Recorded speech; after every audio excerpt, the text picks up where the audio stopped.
Hello tout le monde! Alors aujourd'hui, pour ma petite vidéo, parce que ça fait depuis longtemps que j'en avais plus fait, aujourd'hui pour ma petite vidéo cinéma, parce que ça fait depuis longtemps que j'avais plus fait de petites vidéos cinéma.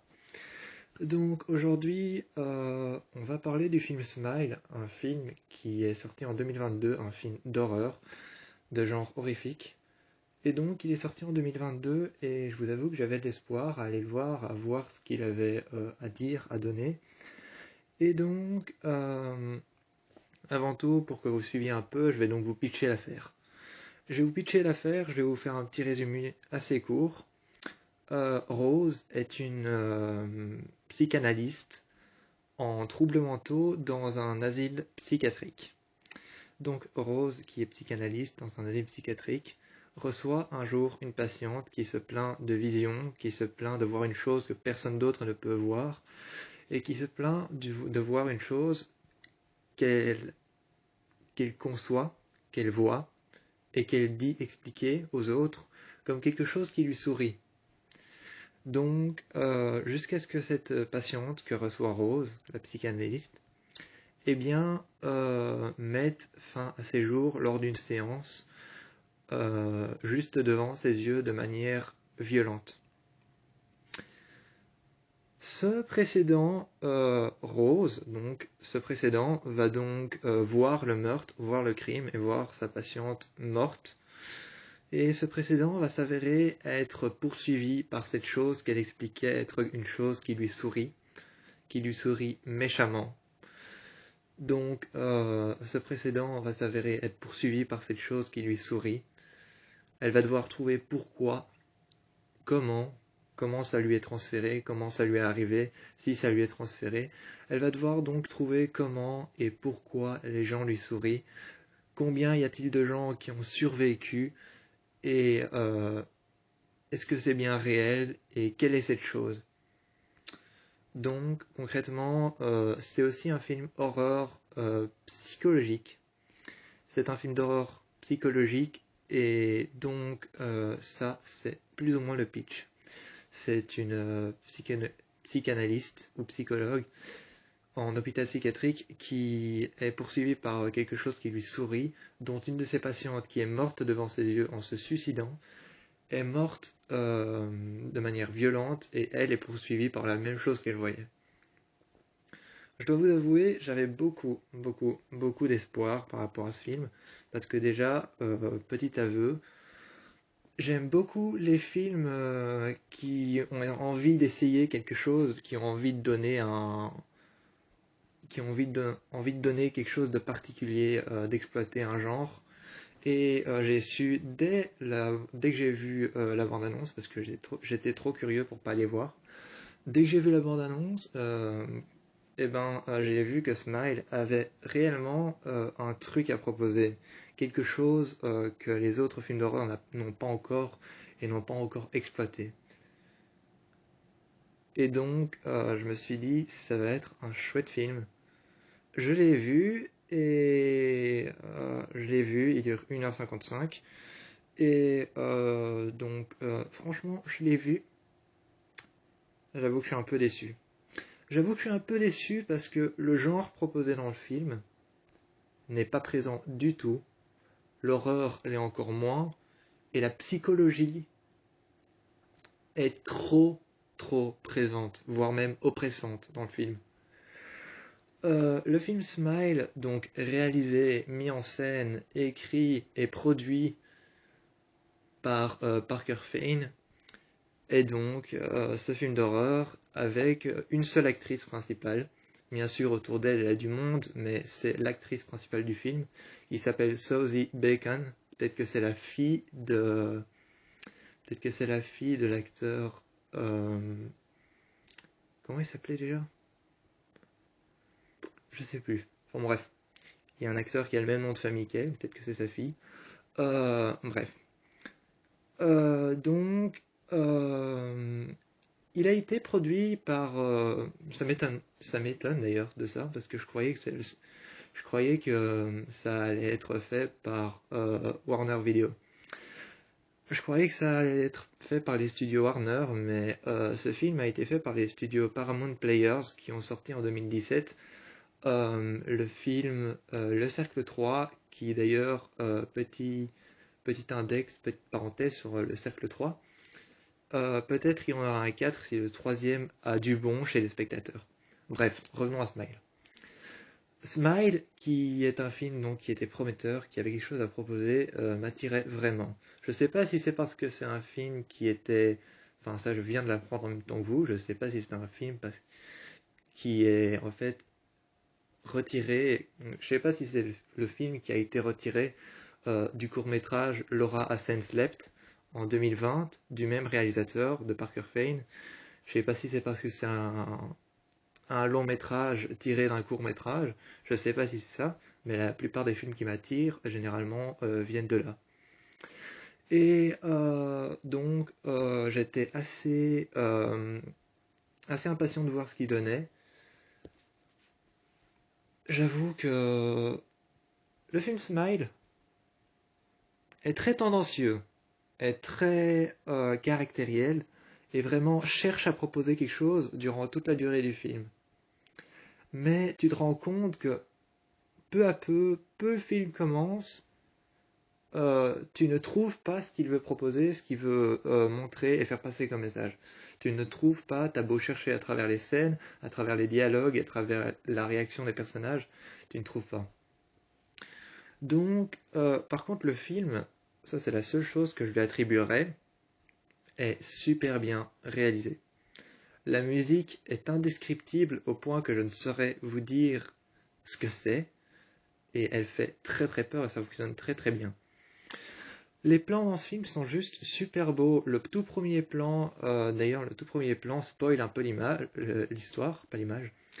Mais à l'image, les plans sont super beaux, mais le tout premier plan, la toute première scène, eh bien, spoil un peu l'histoire.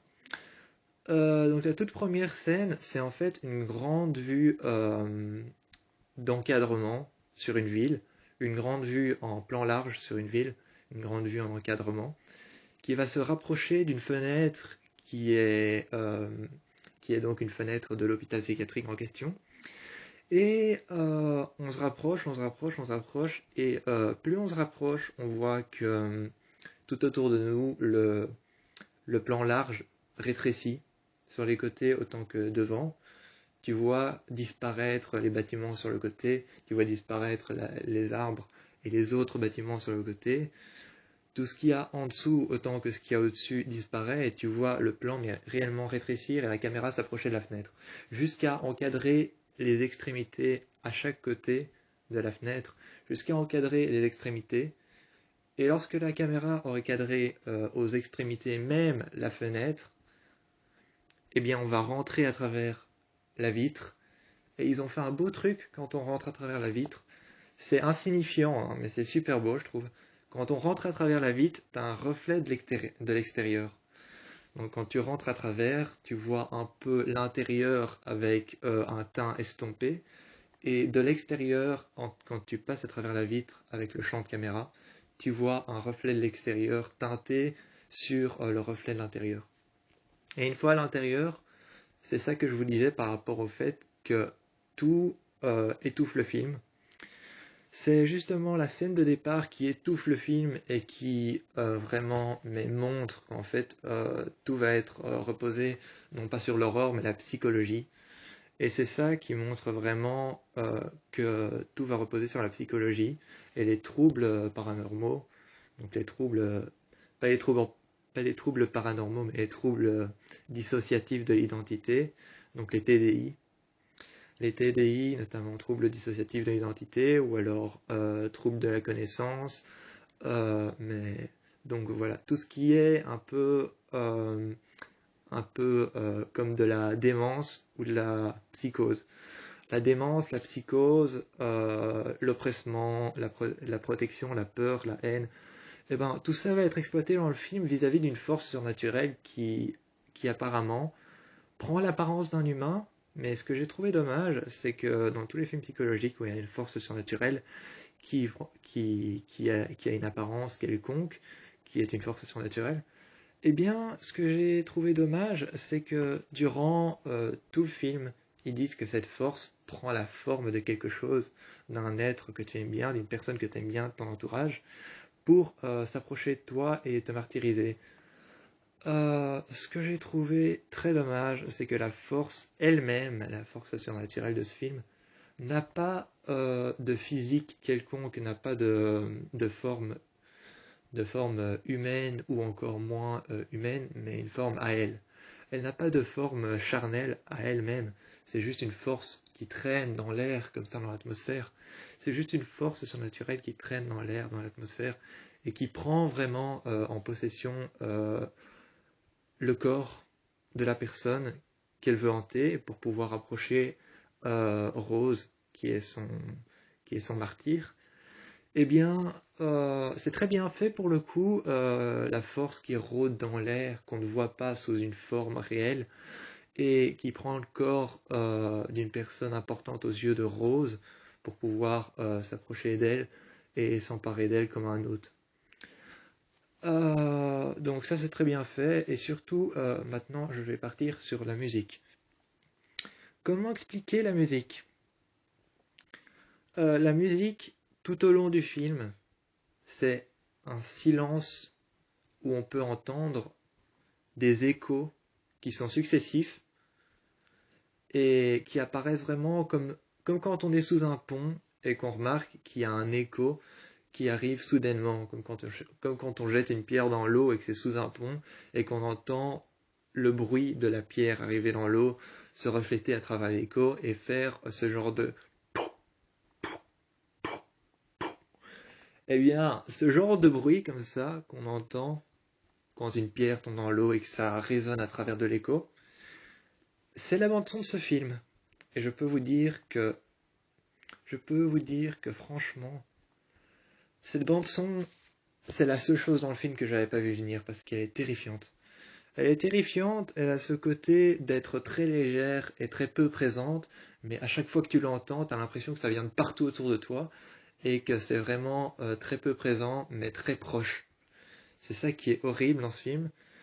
Et il fallait le dire, hein, le film se dégage à être trop oppressant dès la première scène parce que tu tombes sur une séance de psychanalyse entre la patiente qui est folle et entre Rose. Donc évidemment, ça, le film se lance dans un départ qui était pas, je sais pas si c'était volontaire ou non, mais qui était pas celui qu'il fallait avoir pour pouvoir dégager de l'horreur. Parce que commencer sur une psychanalyse, tu sais qu'à la fin tu vas tomber dans la psychologie et que ça va envahir le truc. Ça aurait dû commencer par un genre d'accident ou ce qui était arrivé à la patiente avant qu'elle ne devienne folle et qu'elle se fasse interner. Genre, ça aurait pu commencer par ça, c'est une supposition, mais ça commence par une séance de psychanalyse qui étouffe un peu le genre. Donc, pour continuer ce film d'horreur, il y a pas mal de scènes qui ont été reprises dans le même genre durant le film. Durant le film, pour filmer les endroits dans lesquels se trouve Rose, et bien, comme ça se passe en ville, et bien, pour filmer les bâtiments sous plan large, et bien, ils les ont filmés pour montrer vraiment qu'elle est en ville, qu'elle est seule, qu'à tout moment elle peut tomber sur un taré, et qu'elle est dans des endroits vastes, grands, mais oppressants. Et bien, pour filmer la ville, ce qu'ils ont fait pour rendre le truc encore plus flippant et encore plus oppressant, et ça fonctionne, c'est que ils ont commencé à mettre le champ de caméra sur un plan large de la ville. Et tout en déplaçant la caméra sur le côté, ils vont déplacer l'objectif et le mettre à l'envers, ce qui va finir par faire que la ligne d'horizon va se retourner vers la gauche et se retrouver en haut, les bâtiments sont vers le bas. Durant tout le déplacement de Rose jusqu'en ville, quand elle se trouve en ville et qu'il y a un gros plan à faire sur la ville, ils feront ça, ils feront un plan large, ils vont avancer en tournant en caméscope, en tournant en caméscope et en panoramique. Voilà. Donc vraiment en tournant en panoramique et en caméscope, ils vont commencer à tourner et à filmer le plan large, comme si l'image était la même partout en fait, mais comme s'il gardait l'image, qu'il mettait sur pause et que la caméra tournait avec cette image dans l'objectif. Et puis, à un certain moment, ça va s'arrêter, ça va devenir tellement lent qu'on remarquera plus qu'il y a du mouvement. Et le truc, l'image, va s'inverser d'un côté ou d'un autre. Je crois que c'était toujours du côté droit ou du côté gauche. Je sais plus. J'opterais pour le côté gauche, mais bon, donc l'image va s'inverser et tu vas voir la ville se retourner totalement à l'envers. En fait, je crois que ce plan a un rapport avec le sourire, justement. Je crois que ce plan a un rapport avec le sourire, c'est que justement, quand la personne a peur ou n'est pas contente, elle ne sourit pas. Mais si on met un sourire à l'envers, comme le fait ce plan, ça fait quelqu'un qui a peur, qui est terrifié, qui a un regard malsain. Et donc justement, je crois que ce plan a un petit trait à tirer envers le sourire.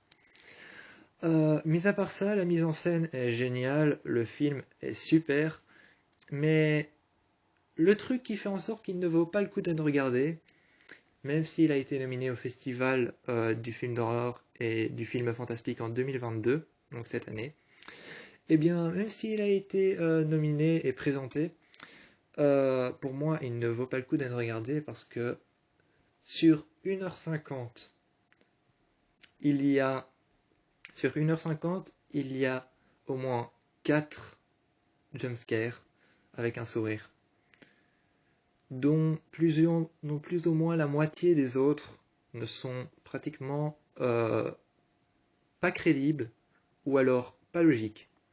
Soit les autres qu'il y a en plus ne sont pas crédibles et pas logiques, soit ils sont juste trop prévisibles et trop contraignants. Donc ceux qui ne sont pas logiques, c'est par exemple un jumpscare où à un moment elle voit la femme qui a mis fin à ses jours, la psychologue Rose voit sa patiente qui a mis fin à ses jours dans une chemise de nuit d'hôpital, assis à une chaise le jour de l'anniversaire de son neveu, je crois. Et donc dans la salle, elle la voit sourire, mais vraiment la regarder avec la tête vers le bas, les yeux figés par terre, mais les yeux qui regardent Rose droit dans le blanc des yeux. Et alors cette patiente qui sourit, qui a les mains sur les cuisses, est vraiment assise, vraiment très droite. Ça fait extrêmement peur parce elle apparaît là d'un seul coup. Et juste avant, ils ont fait un truc pour montrer qu'elle est apparue là d'un coup et que c'est la malédiction qui la poursuit. Ils ont filmé la chaise, ils ont filmé l'anniversaire, ils ont refait un panorama sur une pièce à côté et ils ont refilmé le truc une nouvelle fois et elle était là. Ça, c'est la manière de dire elle est arrivée d'un seul coup, t'es toujours dans la malédiction, tu n'hallucines pas. Et c'est très bien fait, hein, la réalisation est très bien faite, la mise en scène est très bien faite. D'ailleurs, je dois avouer que tous les films d'horreur que j'ai vus, de ceux qui ont proposé, de tous les films d'horreur que j'ai vus, de ceux qui proposent un genre horrifique par rapport à la psychologie, je crois que c'est celui qui a le dialogue le mieux écrit. C'est celui qui a le dialogue le mieux écrit parce que tu sens l'inquiétude à travers les dialogues, tu sens le fait de vouloir trouver la source à travers les dialogues, tu sens le côté je me fie aux autres pour pouvoir trouver des indices et des réponses à travers les dialogues, et tu sens vraiment que les monologues et ce qui est partagé entre les personnages, entre les dialogues, sont bien écrits et mis en scène pour faire peur. Mis à part ça, le film ne revend pas du tout quelque chose, c'est juste un film d'horreur basique pour faire peur. Et je l'ai dit, hein, c'est un film qui est travaillé sur un court-métrage, Laura Hassen-Selps. Et donc, il est travaillé sur un court-métrage qui s'appelle Laura Hassen-Slept de 2020 par le même réalisateur. Et tout bonnement, ce film s'étouffe sous le poids de la psychologie. Mais il fait tout aussi peur, mais il y a des peurs et des jumpscares qui arrivent de manière à se spoiler tout seul parce que tu sais qu'ils arrivent. À un moment, tu as une fille avec un pull rose qui arrive à la porte pour venir s'excuser après avoir engueulé Rose. Elle toque à sa porte, sa tête se retourne et se disloque et tu la vois sourire à l'envers face à la fenêtre, les mains plaquées contre le pare-brise. C'était prévisible parce que tu te dis elle vient de l'engueuler et elle revient vers elle pour s'excuser la seconde d'après. Tu te dis c'est pas elle, c'est une vision, c'est normal, ça se comprend. Et il y a tous des trucs comme ça. Il y a aussi un moment où Rose tombe sur une table, et la seconde d'après, elle est à l'hôpital avec des bandages et elle se relève sur une table en verre sur laquelle elle est passée au travers. Donc, je disais, elle tombe sur une table et par rapport à son cou, ce que je voulais dire, c'est que Rose vient de voir sa patiente qui est morte, que personne n'a vue à part elle, qui lui a souri et qui était menaçant. Elle a reculé, elle s'est pris les pieds de cette table en verre dans les genoux, dans les tibias, pardon. Donc elle s'est pris cette table dans les tibias en reculant, donc dans les talons en fait, plus précisément. Et donc dans le bas des pieds, elle se prend cette table basse et elle traverse la table littéralement. Littéralement, elle traverse la table et elle passe au travers et c'est une table en verre. Le truc que je voulais dire par rapport à son cou, le truc que je voulais dire par rapport à son cou durant cette scène, c'est que généralement, dans la lucidité des choses, si quelqu'un tombe en arrière sur une table en verre, il y a peu de chances qu'il se relève dans la lucidité des choses. Mais là, je comprends que ce film est un film qui fait peur et qu'on peut parfois inventer des choses ou surcréer et abuser la chose pour pouvoir faire peur. Je comprends, mais de là à faire en sorte que Rose, qui est la victime dans tout ça, qui est au bord de la paranoïa et de la démence, qui se retrouve à voir sa patiente dans la maison de l'anniversaire de son neveu, et qui recule, qui se prend une table et qui passe au travers une vitre de verre. À partir du moment où on fait ce genre de scène, tu ne fais pas en sorte que Rose se relève comme si c'était rien passé, avec dans les mains des centaines de verres qui font pratiquement la taille de ma main. Donc avec des centaines de bouts de verre qui font pratiquement la taille de ma main, elle se relève toute calme de la table, du milieu de la table qu'elle a totalement pété en tombant dessus. Elle se relève toute calme et alors à partir du moment où tu vois que tes bras sont lacérés par le verre, t'es censé hurler. Mais là, elle n'hurle pas. Elle se relève aisément. Elle regarde ses bras et elle voit que ses bras sont lacérés par des morceaux de verre qui sont enfoncés vraiment jusque dans la chair. Et donc, ses bras sont couverts de sang et elle se met à hurler. Dans la logique des choses, Rose serait morte.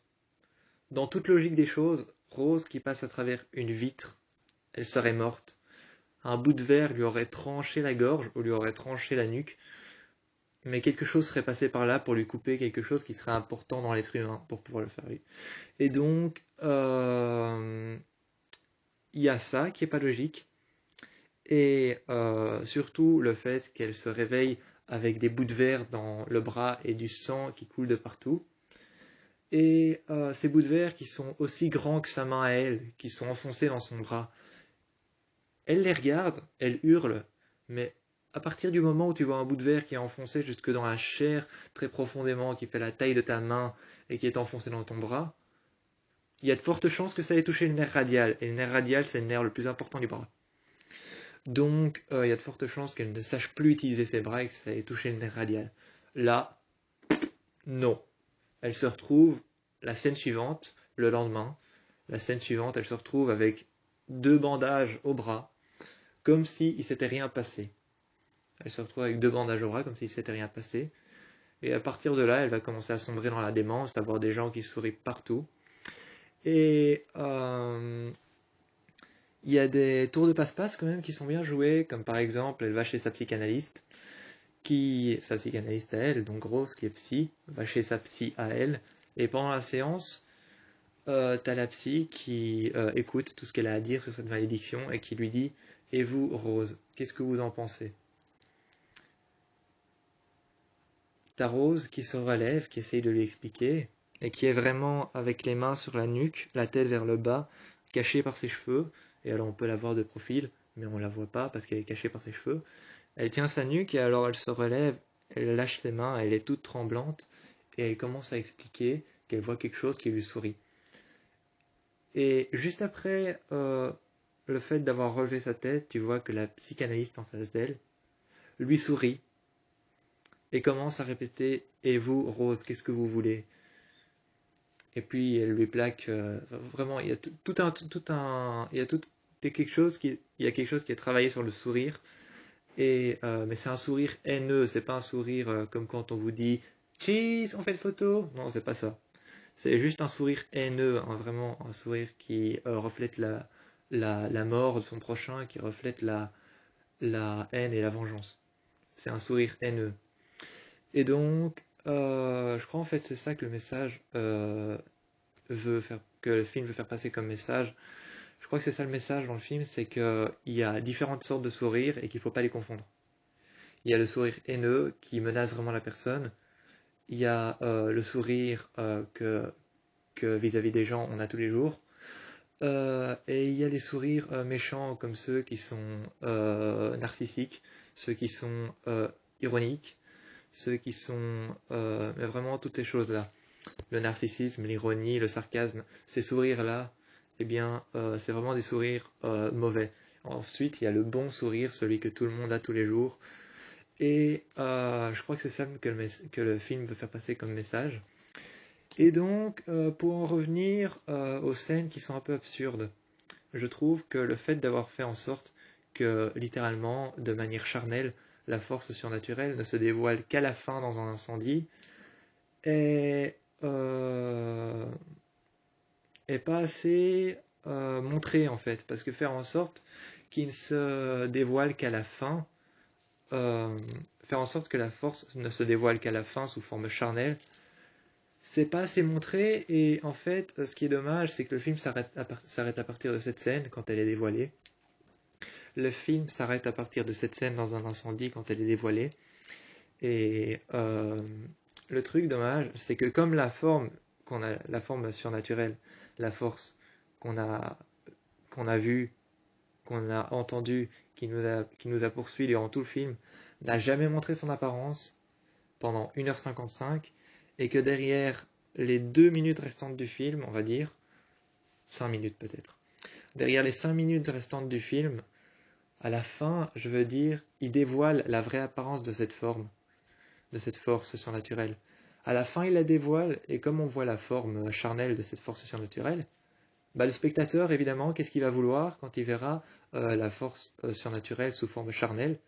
Il en voudra encore plus, et il voudra voir ce qui se passe quand elle est sous forme charnelle avec ce qui la poursuit. Donc, c'est ça qui est dommage, c'est d'avoir révélé la forme surnaturelle, donc la forme de la force surnaturelle, juste à la fin. C'est ça qui est dommage, parce qu'en fait, ça nous donne ce petit tilt dont tu as l'impression qu'il va y avoir une suite, mais en fait, non. Et c'est ça qui est dommage dans ce film, parce qu'il était bien fait, bien réalisé, bien produit, bien écrit, bien scénarisé. Et j'avoue que l'acteur Sosie Bacon joue très très bien. Je la connaissais pas. Je la connaissais pas d'ailleurs, je l'ai presque confondue avec l'actrice Kate Mara, parce elle a la même coiffure que dans un film dans lequel j'avais vu Kate Mara. Elle a pratiquement le même visage aussi, donc je l'ai confondue pendant un instant avec Kate Mara, mais je me suis dit que je vais regarder le film pour mettre ça au clair. Et le film ne revend que de... Le film ne revend que de l'horreur transparente en fait. Le film ne revend que de l'horreur transparente et un message assez difficile à comprendre durant toute la durée du film, parce que tout est recouvert par la psychologie. Et l'horreur, finalement, elle est étouffée par la psychologie, et l'horreur ne se montre plus réellement. Je crois que si on aurait épargné le boulot de psychologue dans toute sa largeur pour pouvoir s'aider de son travail à combattre cette force, je crois que si on aurait épargné le travail et la psychologie dans ce film, ça aurait fait un bon film d'horreur bien trash, bien glauque, avec du body horror, parce qu'évidemment, le body horror, c'est quand on se sert du corps pour faire peur. Donc évidemment, la smile, qui se sert du sourire pour faire peur, du sourire haineux, eh bien, littéralement, ça se résume à un film de body horror. C'est tout pour Smile. Je crois que j'en ai fini. Je vais pas plus vous en dire parce que sinon je vais m'étaler. Et finalement, je vais tout spoiler. C'est tout ce que j'avais à dire sur Smile. Je vous dis ciao pour une prochaine vidéo.